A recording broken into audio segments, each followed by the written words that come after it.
Chapter 2. The rest of the ride was a blur. To think that his parents were secretly working against the Germans. They must be braver than he had thought. But if they were caught, he could not even let himself imagine it. As he pedaled furiously, adrenaline making him fly, his mind jumped back and forth between pride and terror. In the end, pride won out. His father and mother were doing the right thing.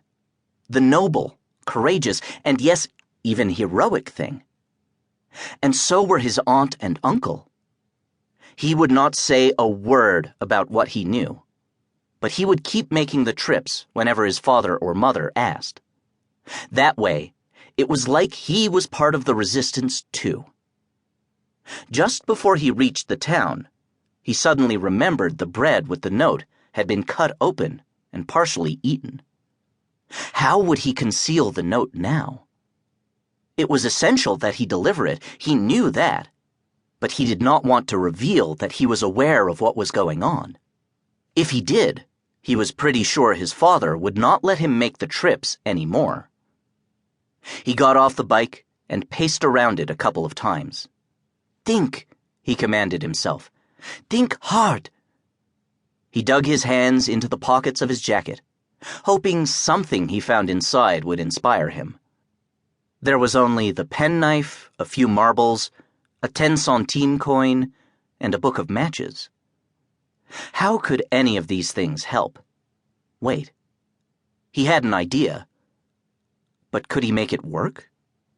First, he took the partially eaten loaf out of the parcel. He had to get rid of it.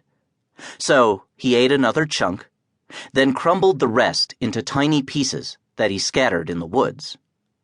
He'd been taught not to waste food, but he told himself it wasn't really being wasted. There were so many birds that would swoop down and make off with the crumbs. When that was done, he looked at the remaining loaf of bread. His aunt and uncle would be expecting to find the note inside it. How could he get it in there? This was the second part of his idea. It was kind of crazy, but it was all he could come up with on the spot. Using his penknife again, he made a small, careful slit in the bottom of the loaf and slid the refolded note inside. Then he used the matches to scorch the bread around where he had cut it. After a few minutes, the bottom of the bread turned black, and the slit he made was fully concealed. Now, the loaf just looked like it had been in the oven too long. He rewrapped it in the cloth and pedaled the rest of the way until he reached the cottage of his aunt and uncle. Bonjour, said Marie-Pierre, wiping her hands on her apron as she came out to greet him. She kissed him lightly on both cheeks and ruffled his already messy hair. I think you grew. I wish. Marcel stood as straight as he could in an effort to look taller. No, really, you did. She smiled and then turned as her husband came out of the house. Uncle Benoit shook his head and then asked, What did you bring us today, Marcel?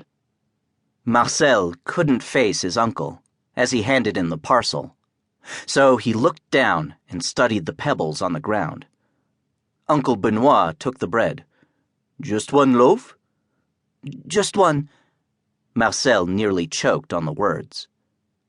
But then his uncle said, Fine. We'll have it tomorrow morning.